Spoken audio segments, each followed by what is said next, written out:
மிக முக்கிய செய்தியை தற்போது பார்க்கின்றோம். புத்தக வெளியீட்டு விழா நிகழ்ச்சியில் விஜயுடன் பங்கேற்க திருமாவளவன் மறுப்பு தெரிவித்திருப்பதாக ஒரு தகவல் கிடைத்திருக்கிறது. தொடர்பான விவரங்களுடன் செய்தியாளர் இணைப்பில். உங்கள் விவரம் இது.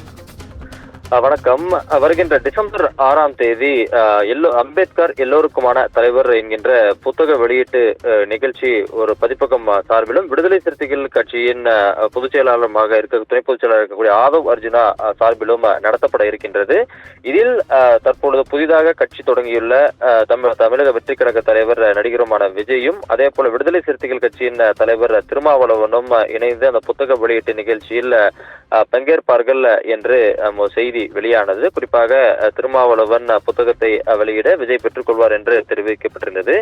இந்த நிலையில் தற்பொழுது டிசம்பர் 6ஆம் தேதி சென்னையில் நடைபெற இருக்கின்ற அந்த புத்தக வெளியீட்டு நிகழ்ச்சியில் திருமாவளவன் பங்கேற்க மாட்டார் என்பது தற்பொழுது உறுதியாக இருக்கின்றது. குறிப்பாக திமுக தரப்பிலிருந்து திருமாவளவனுக்கு தற்பொழுது திமுக கூட்டணி சரியான பாதையில் சென்று கொண்டிருக்கும் நிலையில் விஜயுடன் அவர் ஒரே மேடையில் பங்கேற்று புத்தக வெளியீட்டு நிகழ்ச்சியில் பங்கேற்றால் கூட்டணியில் சலசலப்புகள் ஏற்படும் என்று திமுக தரப்பில் திருமாவளவனுக்கு தெரிவிக்கப்பட்டதாகவும், தற்பொழுது ஏற்கனவே பல்வேறு விவாதங்கள் விடுதலை சிறுத்தைகள் சார்ந்து அரசியல் ரீதியாக எழுந்து வரக்கூடிய நிலையில் இந்த புத்தக வெளியீட்டு நிகழ்ச்சியில் பங்கேற்க வேண்டாம் என்று தெரிவிக்கப்பட்டதை அவர் ஏற்றுக்கொண்டு வருகின்ற டிசம்பர் 6ஆம் தேதி நடைபெற இருக்கக்கூடிய அந்த புத்தக வெளியீட்டு நிகழ்ச்சியில் திருமாவளவன் பங்கேற்க மாட்டார் என்பது தற்பொழுது உறுதியாக இருக்கின்றது.